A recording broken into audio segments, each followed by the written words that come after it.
범사에 감사합시다. 특별히 그 중에도 항상.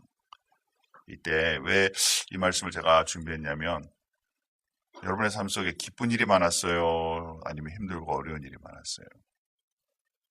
아니면 여러분 생각해 보니까 퍼센테이지로 이렇게 여러분의 그래프를 그려본다면 어느 쪽에도 무게가 갈 것인지 한번 생각해 보면서 오늘 말씀을 나누면 좋겠습니다. 오늘 본문 말씀은 데살로니가전서 5장 18절 말씀입니다. 다 같이 한 목소리로 크게 한 목소리 같이 한번 읽습니다. 범사에 감사하라. 이는 그리스도 예수 안에서 너희를 향하신 하나님의 뜻이니라. 아멘. 한 번 더 하십시다. 이 범사란 말은 기쁘고 슬픈 거 다 해요. 사람들 갈등 관계 다 포함합니다. 좋고 아름다운 관계 다 포함합니다. 친구의 관계 다 포함합니다. 특별히 하나님과 우리의 관계 다 포함합니다. 범사, 모든 일이죠. 다시 한번 같이 한번 말씀 한번 같이 읽습니다. 범사에 감사하라. 이는 그리스도 예수 안에서 너희를 향하신 하나님의 뜻이니라. 아멘. 오늘 애들도 분명히 같이 올 걸 알고 아이들 수준의 이 설교를 또 파워포인트로 만들었어요. 좋은 일에는 우리 감사하기 쉽습니다. 그죠? 그러나 어려운 일 당하면 감사하기가 참으로 어렵습니다. 사랑하는 성도 여러분, 이번 한 해 동안에 여러분의 마음은 어땠는지 한번 생각해 볼 수 있기 바랍니다. 저는 뉴스를 들을 때마다 마음이 맨날 업앤다운이 심했어요, 이번에. 그죠? 한국 뉴스를 들으면 뭐 업앤다운이 당연히 심하고, 이 미국 뉴스를 들어도 업앤다운이 심해요. 요즘에 또 이제 나오신 그 모든 TV의 광고나 뉴스 같은 거 이런 걸 보고 있으면 새로 당선된 우리 그 대통령이 뭐 또 이렇게 대통령 이제 후보죠. 대통령 되실 분이 뭐 이메일과 더불어 이런 일도 막 이렇게 듣고 있다 보면 이 마음이 불편해져요. 좋은 일은 감사하기 쉽습니다. 그러나 어려운 일들이나 또 마음에 내가 원하지 않는 일을 당하면 마음이 불편하죠. 마음이 참 어렵습니다.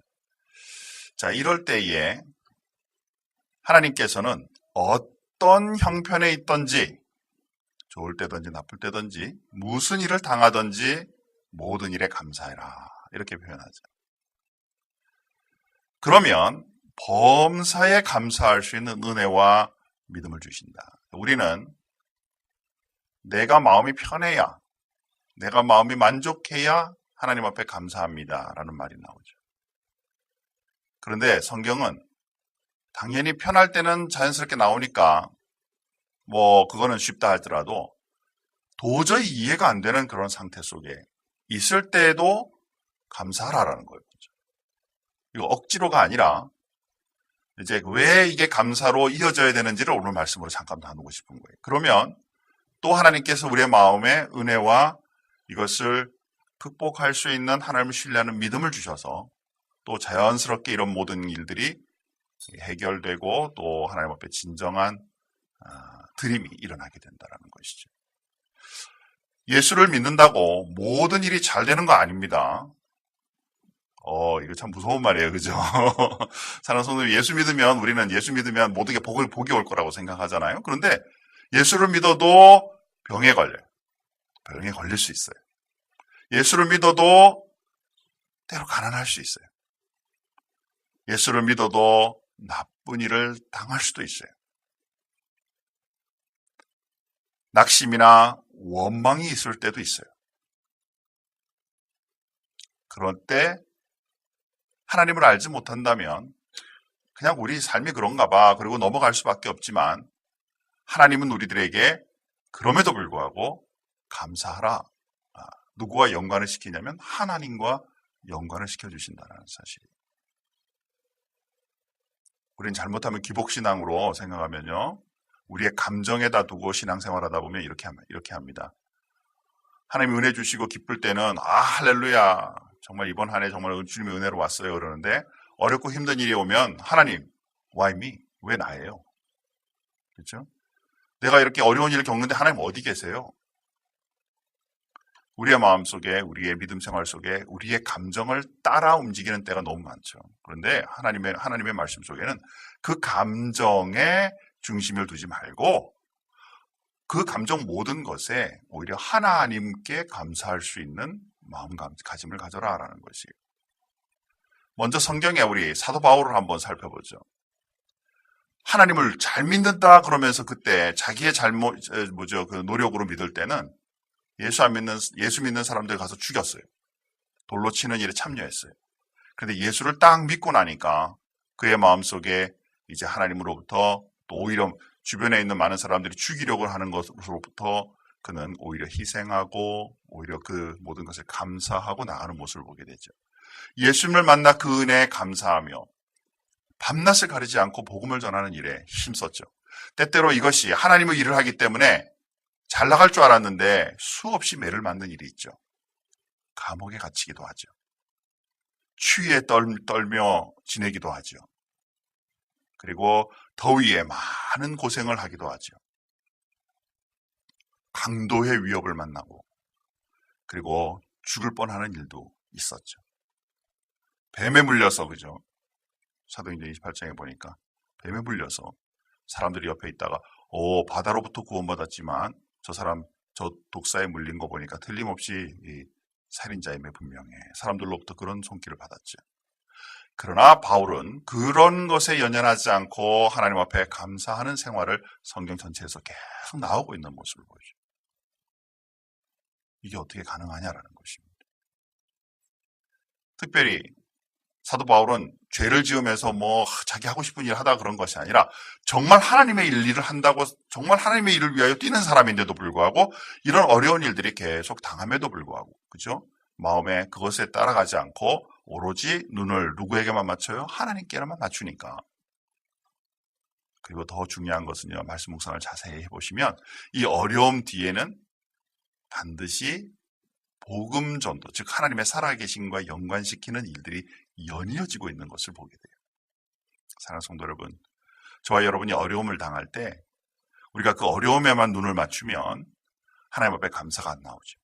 그런데 이 어려움 가운데 하나님이 어떻게 나를 구원하시고 어떻게 나를 인도하시고 또 이 어려움 가운데 주변에 있는 사람들에게 어떻게 하나님의 살아계심을 나타낼 수 있는지를 기대하면 우리의 눈을 하나님께 맞추면 우리는 아직 이해가 안 되지만 아직 이 어려움을 지나가진 않았지만 먼저 하나님 앞에 감사할 수 있다라는 사실입니다.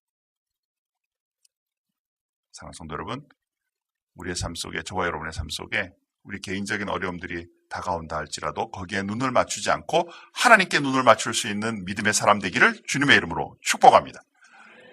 그래야만 감사가 나오죠. 자, 또 한 번 보죠. 우리 지난 한 달 동안 하박국 선지자 엄청 우리 묵상했어요. 그죠? 하나님, 왜 이런 일이 일어납니까? 주변의 국가들, 우리 왕들 다 부패했고 자기의 배를 채우기 위해 많은 사람을 죽이는 일들이 지금 우리나라 속에 일어나고 있으며 하나님 또 이 큰 민족들이 우리를 지금 죽이려고 하고 있는 이런 상태, 하나님 이게 어떻게 이런 일이 일어날 수 있습니까? 하박국의 질문이죠. 우리 한국의 지금 상황과 같죠. 이때 하나님께서 뭐라고 말씀하세요? 내가 반드시 이 백성을 친다. 그리고 그 들었을 바벨론도 반드시 내가 그 문제를 다루게 될 것이다. 하나님께서 그 말씀을 하죠. 이제 하박국은 이해가 안 되고 정말 어려운 상황이라 할지라도 하나님의 사랑과 인도하심으로 이 모든 일들이 앞으로 선으로 해결될 것을 기대하는 믿음으로 주님 앞에 서게 되죠. 이때 찬양을 통해서 나오는 3장 마지막 쪽에 나오는 아주 중요한 그 노래가 있죠. 찬양이 있죠.